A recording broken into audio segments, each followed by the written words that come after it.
How big are the elk that y'all try to Oh, they're shoot at? big. They're like, I mean, they weigh like 700 pounds to like 1,000 usually, depending on how big. That large? Yeah, they're huge. Like, Half a ton. yeah, they're really big. So, I mean, when you shoot them and like you quarter them up, like they weigh like 300 in meat, but Yeah, they're big animals. that's crazy. And you obviously you have to carry them out, right? So Yeah. like, um, have you done that before? Have you carried out? Yeah, it makes the pack a little heavier. Yeah. I mean, nothing like I mean, I think when we talked about this, I said like sometimes it's around 70 pounds, and you said that's pretty light. So Well, what are you guys? hello everyone. This is the fourth episode to the El Monte podcast. I have with here me Noah. Noah, would you like to introduce yourself? I'm Noah. I'm from Bozeman, Montana. 15 years old. Yeah, And so, what grade are you in? I'm in freshman year. Freshman year of high school. I remember Yeah, that. Nice. 3 more years to go. Don't yeah, worry. 3 more years. You were at Beyond. For what weeks were you at Beyond? I was at Beyond. I'm trying to think. I was there in August. I think Mm-hmm. like August must have been like August maybe 2nd to like the 6th, just for a week. We had planned to go down with some friends and family, of course, because my parents worked there, Mm-hmm. and just visit the people and help out. Was it your first time at Beyond? Yeah, it was. Nice. How was it for you as someone who'd never been there I before? thought it was a pretty life changing experience to see like just how happy everyone down there was with like just even in base camp. Like it seems like it's kind of a different type of happiness than what we experience in normal world. Like no technology, not even like power throughout most of it, and Hmm. a lot of like fun just working together Yeah. and hanging out, which is uncommon I think today. Yeah, the Beyond experience allows for a lot of that really deep community because Yeah, there's not the distractions of the phone, internet, like you were saying. And I mean, yeah, shoot, even our power system, like you were saying, it's run by hydroelectricity, which is a little further up the camp. And you know how many times that was going out. yeah. That was an experience. Yeah, yeah. But what were some things that were most memorable for you? I thought like I really liked like dinner time. I thought was a good time because like you kind of get everyone together for Hmm. dinner, and you got to like conversate with new people every day. Yeah. Sat by pretty much someone new every single day, and just got to know them, got to know their story. Hmm. A lot of different characters there, all brought into like one place, which is interesting. Like a lot of different types of people. And what characters were most memorable to you? My favorite, like some of my favorites were like Caden. He was a cool dude. Yeah, Caden's quite the guy. Um, I mean, I'm trying to think. Like, there's just so many people, and I liked Asher a lot. He was a cool guy. Yeah. I'm trying. I don't even know who else. Like, who were some of your favorite people that you got to meet on that experience? I mean, the most memorable were the people that I spent the most amount of time with. So you Yeah, have James Brewster, Caleb Shaw, and Elliot Cox. Those three guys were probably who I was closest to. I yeah, mean, last year I hung out with Dylan. I went like 3 weeks with Dylan on 3 trips, which was awesome. And he's a great guy too, amazing guy. yeah, Um, but yeah, those guys were probably the people that I hung out with the most, and so yeah. it's Your they're the most closest memorable friends. one. Yeah, the people Yeah, I'm closest to. Yeah. yeah. What was something like a high and a low for you? I'd say like the high was probably getting to experience like the happiness from hanging out with everyone, and like Hmm. even like we had like the floor sweeping night where we were all just having a bunch of fun. Yeah, Like the yeah. floor truthfully doesn't get like that clean off of it, but like Hmm. everyone's just going crazy and like getting all excited about cleaning the floor. Those were wild nights. Yeah, like really fun, just enjoyable. Yeah. Um, Get bond with people over something that's just really random. I'd Hmm. say like the low was probably like, I mean, there's times up there I feel like where you just kind of do like the world does move like really slow. And like, Yeah, it's definitely a trade-off. yeah, like it's a good thing, but it's also kind of like, I don't know. Hmm. What do you think? Like I mean, I would say that the slowness, if you will, is part of the beauty. it can be part of the beauty, and it's also not something that most people are used to when it comes to just having that much amount of time.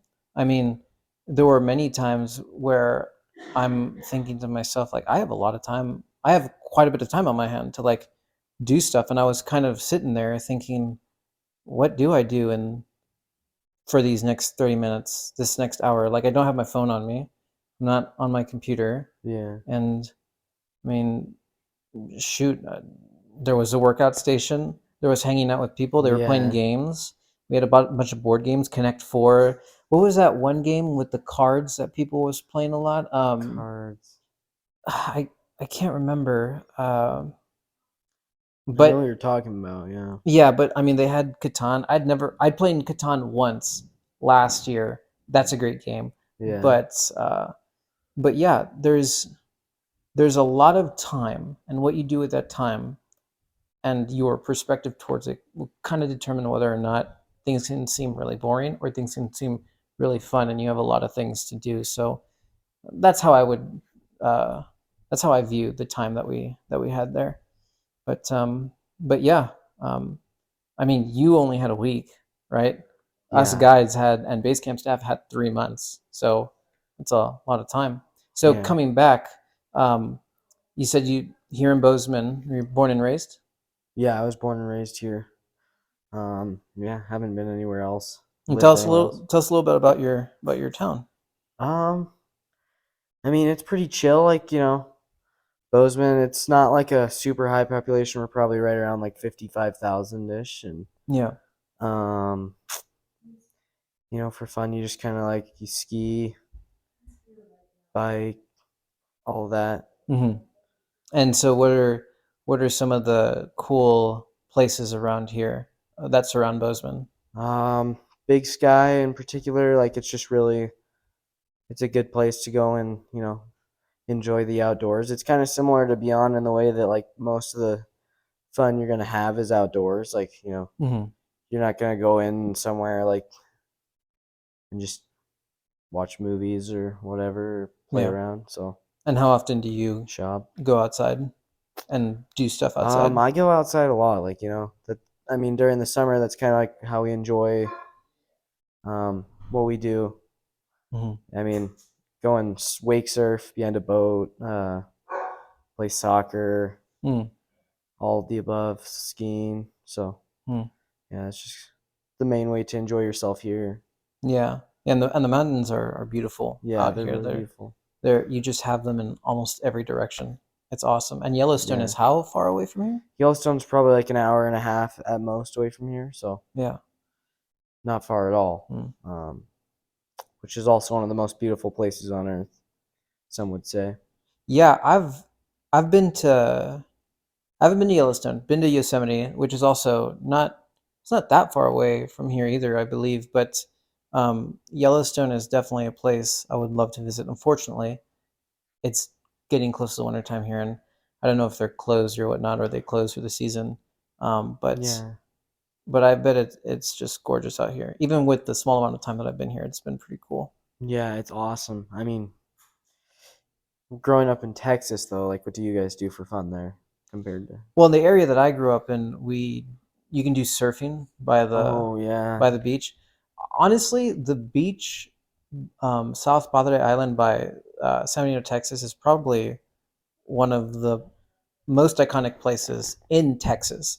I mean, you have the Austin area, and yeah, then you have Houston and Galveston Bay, and you have Corpus Christi. But as far as like just coastal things to do, South Padre Island is a place that you go to.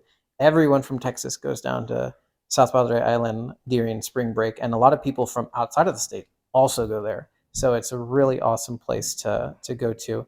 Of course, not during spring break. I don't recommend it, but yeah, because either like after or before getting up to that point. Yeah. Yeah.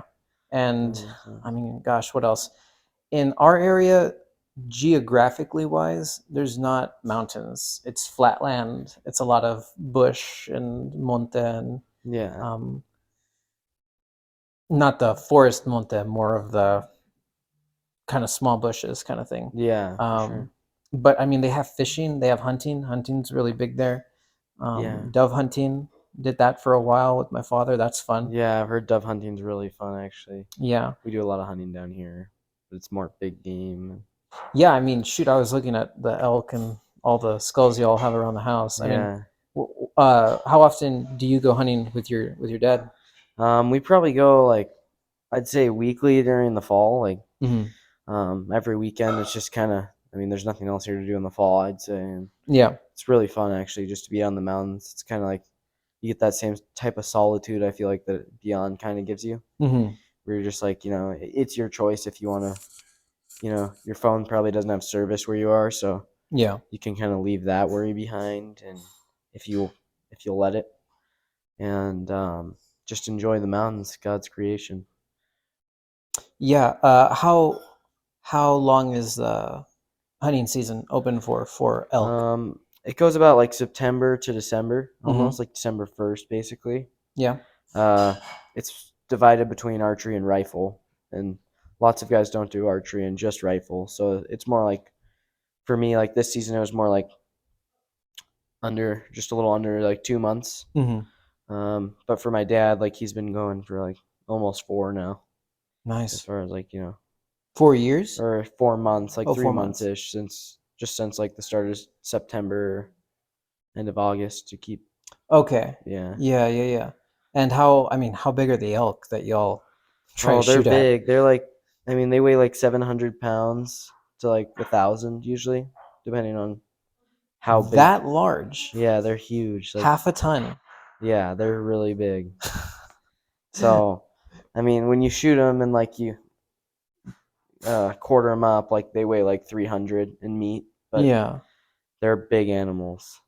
that's crazy. And you obviously you have to carry them out, right? So Yeah, like, um, have you done that before? Have you carried out? yeah, it makes the pack a little heavier. Yeah. I mean, nothing. Like, I mean, I think when we talked about this, I said like sometimes it's around 70 pounds, and you said that's pretty light. So what are you guys running up at Beyond? Like, Oh man, I mean, I say it's pretty light. It's probably like 70, at the most 80. I don't imagine anyone carrying anything over 80. I mean, 80 is a lot. 80 is yeah, a butt ton of weight. it is. Yeah.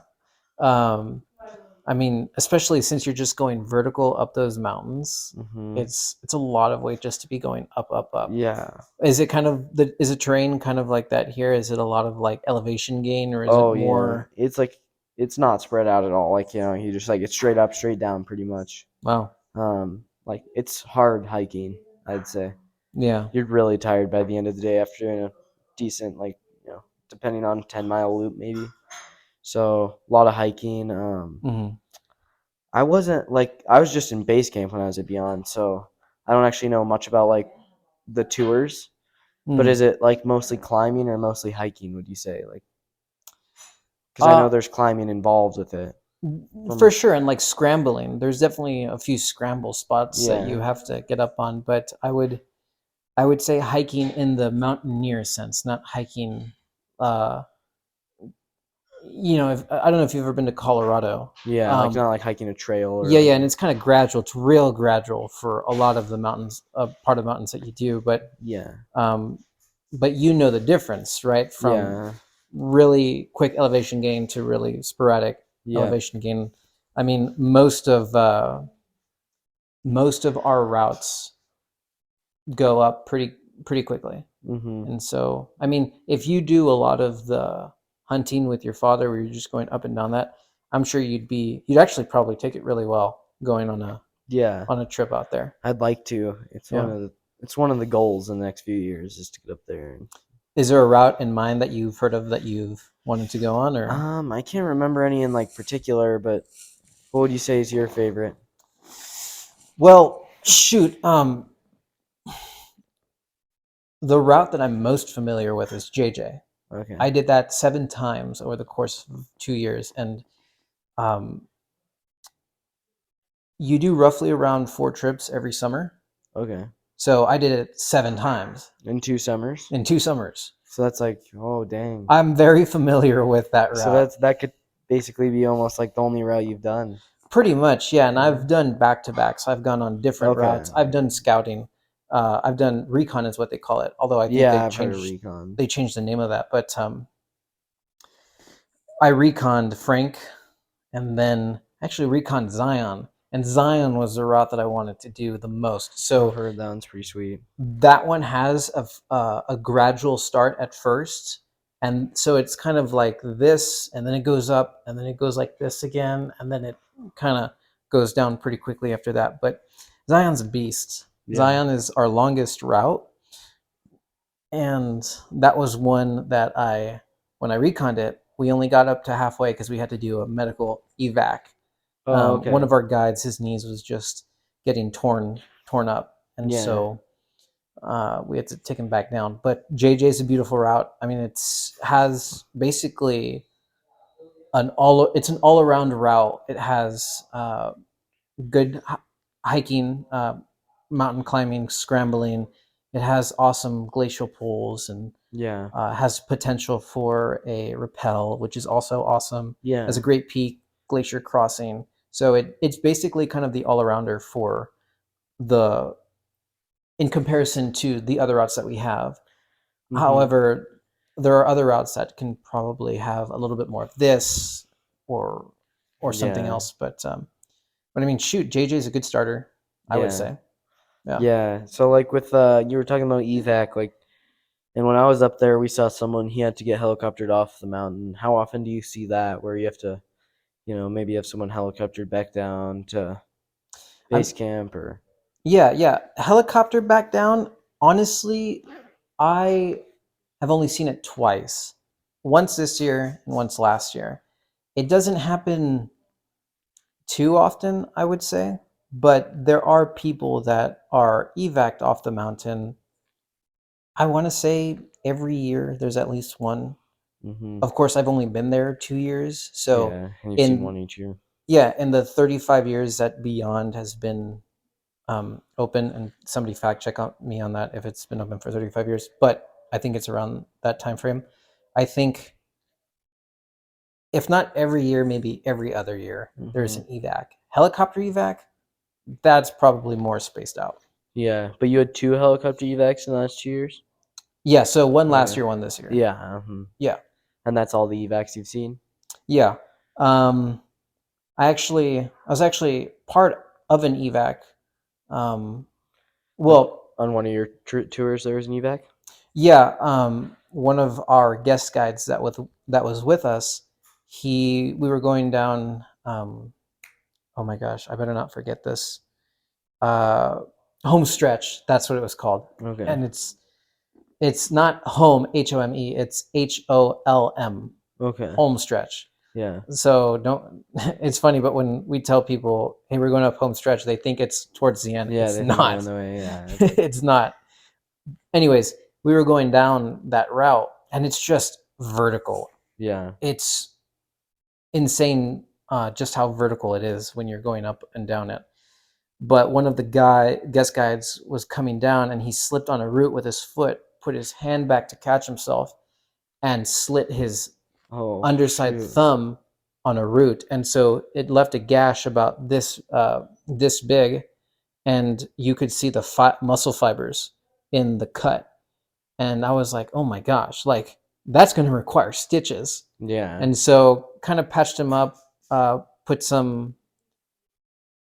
It's called a specific kind of tape where it kind of brings it together. Okay. It's like thin strips of tape. Put that on Okay. him, cleaned out the wound, and then kind of had to get on the radio and tell him like, "Hey, we got this situation.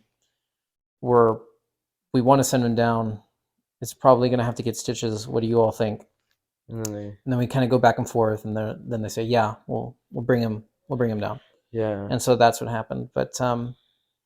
But yeah, I mean, and a lot of guys get hurt on those mountains. Mhm.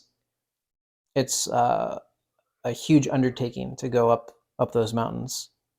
Yeah, is that part of like something they know they're signing up for? Like when someone agrees to go to Beyond, like do they say like, there's a chance you might get injured on this trip or I mean, I think there's a realization that what they're doing is um, has risk with it because it's out in nature yeah, and there's no service, there's no hospital right around the corner, yeah, and I think that they they might understand that a little bit in here, yeah, but as far as knowing it in here, not a lot of people, unless they've had direct experience like you have hunting out there, and you've probably gotten rained on quite a yeah, bit out there. You've probably taken a load up and down the mountains. It's like yeah. I would say that you have more experience than most people do That come in. that come and go up there. Yeah. Yeah. Well, and, like there's people that had come from like Texas when I was there, and they hadn't really seen many mountains. It's Like, because there's not any mountains in yeah, Texas. There's like no and lots mountains of in those Texas. kids, yeah, they hadn't like traveled to see them, so Yeah. being up in the mountains is pretty crazy to them. Yeah. Um, It's was a that crazy to you when you signed up to be a guide there, or you already guided in your? I mean, I'd already guided before. Okay. Those weren't the first mountains I'd ever gone up on. Mm-hmm. Um, I've been to Crooked Creek, Okay. In um, Colorado, Windy Gap, Sharp yeah. Top Yeah. Cove, Okay. all on mountains. And I would say the highest mountain I've ever been on was one in Colorado. Yeah. Um, but in terms of scaling the mountains like we did Beyond, Mm-hmm. never done before. Yeah. That was an entirely new experience. Mm-hmm. So I was I was thoroughly surprised by just how how much of a physical endeavor it is to go up those mountains in that short amount of time like that. Yeah. It's quite a slog. Yeah. What would you say is like the best thing you took out of Malibu in general? Like if you never go back, like what's the and if you like my parents like they'd probably say like each other is maybe the best thing they found because They met at Beyond. yeah, Oh, that's pretty cool. yeah, that's Nice. that's how they met. Yeah, yeah. I would say the best thing that came out of Beyond for me was, I guess I'd say twofold. The first being the ministry side of it, being able to combine that with the lifestyle that I've been pursuing and trying to live, the Yeah, lifestyle of adventure and doing that. So the yeah, combination of those two things was really awesome. mm-hmm, The second thing was the community. I mean, yeah, this year was amazing in terms of the people that I met and yeah. It was a cool group of people. exactly. And I'm doing this road trip to kind of meet them all over again. And Yeah, the trips this year, one in particular was kind of a pivotal moment in how I am going to live my life going forward. But yeah, this that's what I took out of it yeah, this year. And I I mean I hope shoot if you were to go back to Beyond that you'd be able to take some stuff out of it like I did like that. yeah, for sure. Yeah. Um but when do you plan to maybe go back? Like I've talked about, like even in high school, like the idea of going and doing a tour there with a guide and Mm-hmm. just experience it as a camper, which I think is maybe a bigger like deal than people want to make it out to be sometimes. Like, sometimes somebody would try and sell the guide thing before they sold like the idea of going and checking it out as a camper. Mm-hmm. Just see what it's all about. And just like, see what you take out of it and how you think it'd benefit you. Because Mm-hmm. I think even, the social aspect of it, but there's a toughness aspect to it that you either have or don't have sometimes, or like to enjoy more. So it'd be interesting to go. I think I have it, but just to go and see like how I'd feel about being in the mountains for Mm-hmm. and doing that type of mountaineering. I mean the mountains will test you. Yeah, for That's for sure. sure. And I'm sure you get already tested when you go hunting Yeah, with your father. It's like it's a it's a really tough mental and physical activity to do. Yeah, for sure. Yeah. Um, what would you say? I mean, or I guess like where are you? Do you know from where you're at, kind of like the direction you're going towards, like in your life? I mean, you do a lot of like hunting and physical activity, and of course, the outdoors in the wilderness. I'm sure is a big part of your life. Is that something you want to include, like continuing forward in your adult life? Oh yeah, for sure. Like skiing, it's probably the thing that I care most about as far as like all the stuff I do. Hmm. So I need to live somewhere where I think like, there's skiing decently close and Yeah. um, you know, like maybe the goal is to make that somewhat of a career one day or Yeah. find something in there. And hunting, that's another thing that I take a lot of joy in, and biking. Hmm. So those three things and like alone, they kind of like they're gonna help decide where I decide to live one day and just the kind of people I want to hang out with because you kind of hang like the people you hang out with kind of come from the stuff you do too. I think. Yeah. Yeah. That's a big part of your community. Yeah. Are you good at skiing? Yeah, I'm pretty good. Or I'd like to think so. So, What are some of the routes close by? so there's 2 ski hills within like a 40-minute radius of here, and there's one over like kind of just outside of town, and it's called Bridger Bowl. Hmm. That one's really fun. They get more snow, I'd say, and it's a good local vibe there. Yeah. And then the other one is up in Big Sky. It's just called Big Sky, and it's pretty much like their whole thing is being the biggest ski in America. It's the biggest mountain, and like I don't even know.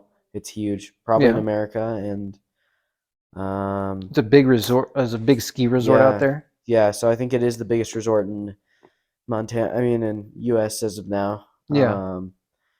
Really good snow up there too, and just they've got the best park in America, maybe too, maybe not, but it's just really, it's really cool. A really iconic place to ski at. Yeah, it is. It's Okay, like that's if you say you ski at Big Sky anywhere around anywhere else in the country to someone who skis, they'd know where you yeah, are. So nice. That's yeah, really cool. it is cool. Do you consider living maybe out there, depending on if you continue doing the skiing? Yeah, I actually have a lot of friends that live out in Big Sky, and it's a different type of lifestyle than Hmm. even here, as far as like it's more secluded and it's just interesting. So it'd be a hard decision to make if I wanted to have a family out there. Yeah, But as far as, maybe living up there a few years with either just myself or like a partner, for sure. But no plans of that so far. So yeah. yeah. All right. Where do you want to live when you? I mean, shoot, the current state of my life right now is transient, Yeah. and so I don't I don't know when I'll pick a place to be at for an indefinite period of time or maybe long term. Yeah. I kind of thought to myself that, shoot, maybe I wouldn't have um like a place I'm living at, but kind of like a home base. Yeah. Like I'm going to all these places, and then maybe there's a place in Colorado or Tennessee or Yeah. a kind of a tiny house where I go back to, but I'm just there for a little bit, and then I go on to the next thing. Yeah, But for just a sure. place that I could rest for a few days That'd be before. awesome. Yeah, So clearly, like you find traveling like pretty big part of life. it's one of the things that I would recommend a lot of people to do Yeah. because there's a whole world out there. Yeah. I mean, even within the United States, you have different environments, mountains, canyons, the plains, the rolling hills. Like, there's so Yeah. much just in the States itself. Like, if you were to compare it to a place like Europe where it has different continents that are in very close proximity, Yeah. in the United States is kind of the same way, where it's a lot of different places that could be its own country in a really huge place. Yeah. And so, I mean, just traveling around America, you could make that a whole lifetime journey. Yeah, for Uh, sure. but uh, but man, I love going international. I love going to different cultures and things like that. And traveling allows for you to meet new people, experience new things, and you can travel however you want, right? Like, let's say you get really good at skiing. Yeah. There are mountains all across the world. You could travel via that method, via skiing, Yeah. all around the world. I just do it in my own specific way, Yeah. mountain guiding, and now trying to get into the scuba diving world. I'm going to try and incorporate it primarily through scuba diving, traveling the world like that. But travel Yeah. for a year or two.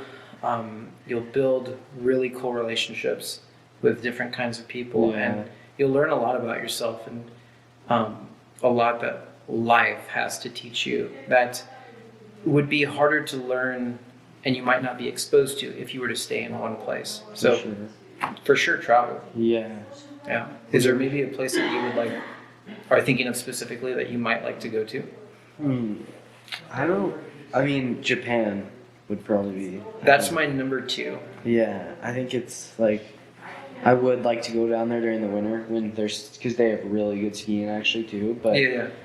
just like the whole like everything about Japan just interests me, and I think like the food even like I think the food down there sounds so good, and like the sushi and ramen. I think it'd be interesting to get to know the people down there. Yeah. Get to meet some people down there, and just like I think it's a really cool place.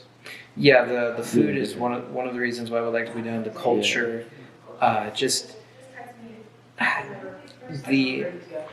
the prospect of just seeing a different way of life that they live. It'd be so cool to see. And like you were saying, the mountains. Like it's such a beautiful place out there. It's really beautiful, and it's like it's kind of overlooked because a lot of people in America are against the continent of China more than other places, I feel like, and like they look at it more dumpy, more dirty. But I think Japan doesn't fit that as much. Who thinks of it dumpy and dirty? Everyone in Bozeman somehow. Like I'll say that, and people are like, "Oh, why would you ever want to go there?"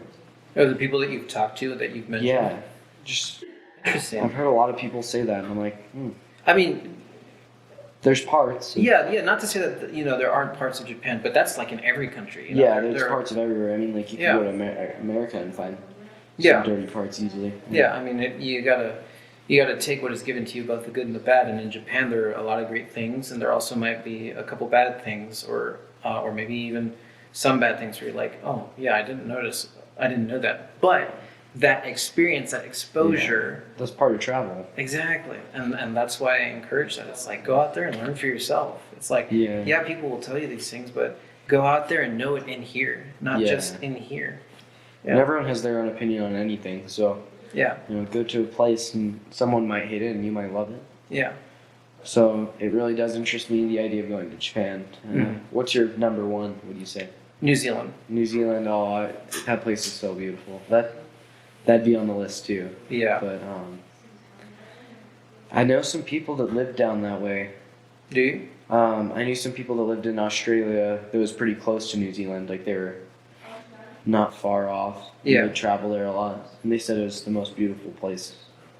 Yeah, I really got interested in it because of the Lord of the Rings movie. I mean, you have iconic, the Shire, iconic place, and just seeing those mountains, and a lot of the scenes in the Lord of the Rings were not CGI. They were actual locations in New Zealand, and I would just whenever I see that movie and I see the landscapes, I'm thinking in my mind, man, I would just love to run and start like traveling and run towards the mountains and run towards the hills because they just look so beautiful. Yeah, for sure. Did you say Japan is your number 1? Yeah, I'd say so. I'd say like that's the place that I'd think like in the next like 4 years. Yeah, that'd be on the list. Nice. Yeah, so like senior trip, like maybe that's where I'll try and go, but it's a ways out, so got a long time to decide that. As far as like Canada goes, like being from America, what did you think about Canada? I mean, I only got to see a small part of it, but even, I mean, the mountains of it were gorgeous, beautiful. The fjords and the inlet and the bioluminescence. The first time I'd seen bioluminescence. Well, I guess it's not true, but it's the first time I've seen it that strong. It was an amazing sight to behold, and swimming in it, it just looked like fairy dust. Yeah. And it was gorgeous, beautiful. Yeah, that's a crazy experience that I do want to go and spend some time down in Malibu to see. I've heard a lot about it. Yeah. It sounds so sick. So. Well, I mean, if you ever go there as a guide, you'll have a lot more time to try and experience it. I think in the later months, it's easier to catch the bioluminescence. Yeah. That's when it starts coming out. Yeah. But yeah, I mean, I'd say go out there, man. I mean, there are other places that you can see it too. Like I've been to Puerto Rico, and it's out there as well. Yeah. But at Beyond, it was strong. Yeah, real strong. For sure. Yeah. Well, Noah, thanks. Yeah, thank you. Thank you for being on my podcast. Yeah. The thing's about to go out and this quickly. Actually, you know what I'm going to do? I'm just going to end it here.